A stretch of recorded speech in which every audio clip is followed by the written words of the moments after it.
Well, my name is Jeff Halper, and I'm the coordinator of the Israeli Committee Against House Demolitions.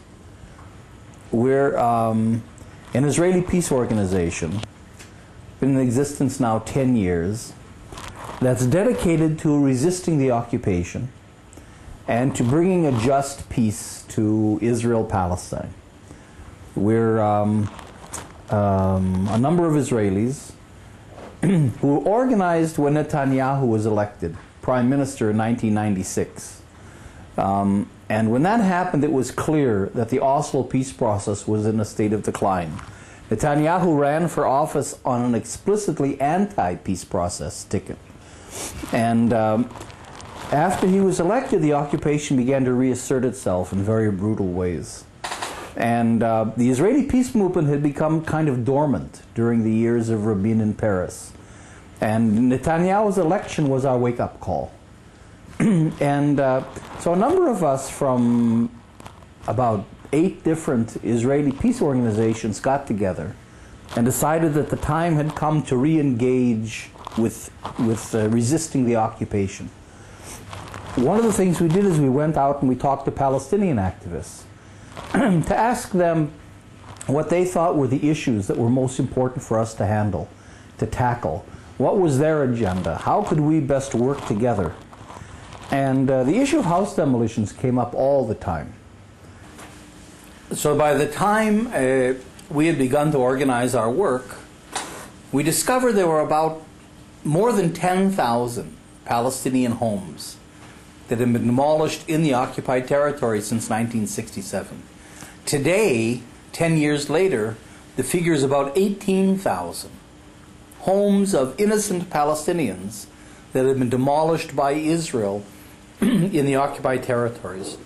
So, because this is such a painful issue for the Palestinians, because almost every family has an experience with house demolitions, we took that as sort of the focal point of our work. In other words, each house demolition, whether it's done in a military sense or it's done by court order, because Israel doesn't grant building permits to Palestinians, so they have to build illegally if they build at all. Each demolition is a microcosm of the occupation. Why are they demolishing this particular house? Why are they demolishing in this area? What is the process, the legal means, or the military logic behind it? What is the process of demolitions contributing to the wider occupation? So each house demolition contains within it those issues that expose the way the wider occupation works. And so it's a very useful window into the occupation.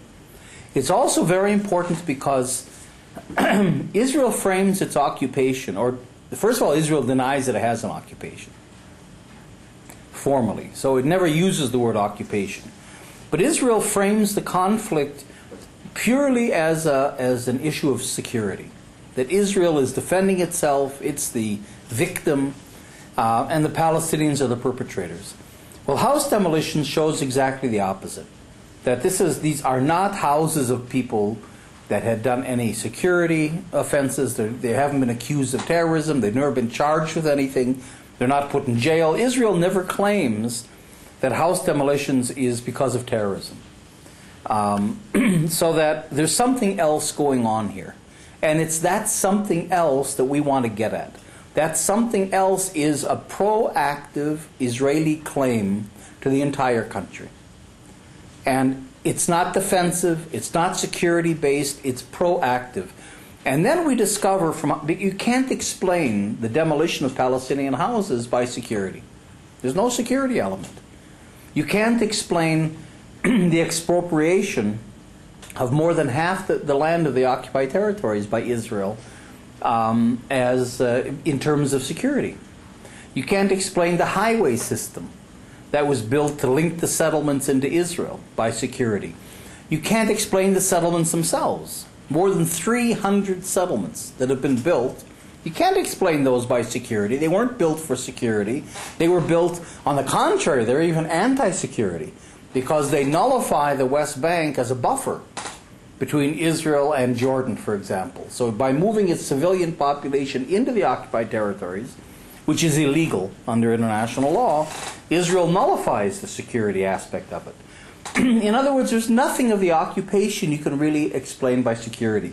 Not the uprooting of 1 million olive and fruit trees, not the closure policy of not only not allowing Palestinian workers to come into Israel to work, but most of the checkpoints are actually inside the occupied territories, not between the West Bank and Israel, but inside the little islands where the Palestinians are confined. You can't explain the internal closure of the occupied territories by security either. In other words, security is not the explanatory factor, and Israel is not defending itself. But so the house demolition issue, among others, gives us the opportunity to present an alternative view. And that's one in which Israel is a strong power, Israel is the occupying power, and therefore Israel can be held accountable for its actions. It's not fighting for its existence. This isn't an existential struggle.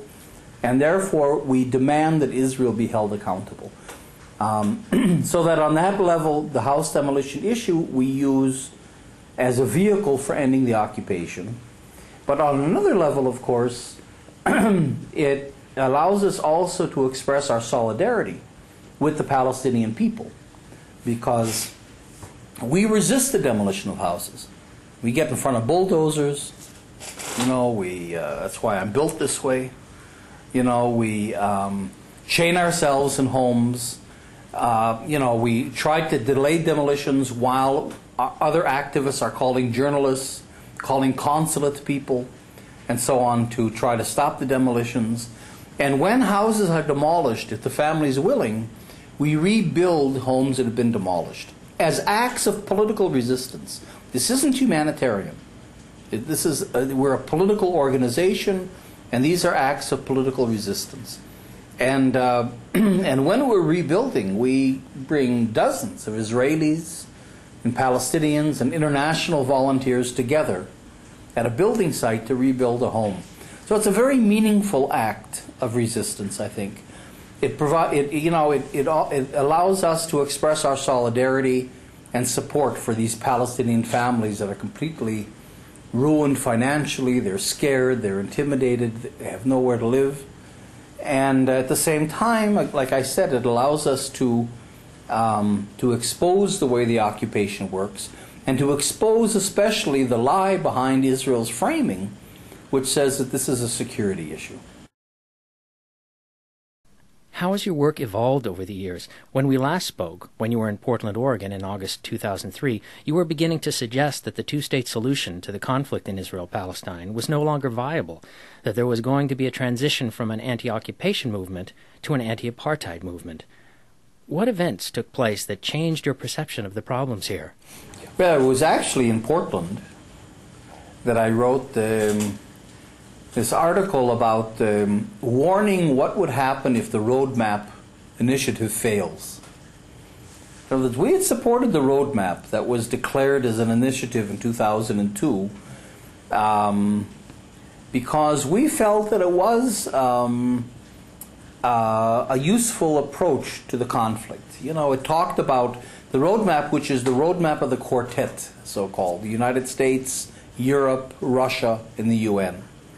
And we thought it was useful, first of all, in that it takes the peacemaking out of the monopoly of the United States, that has never been an honest broker. And it brings in other international players.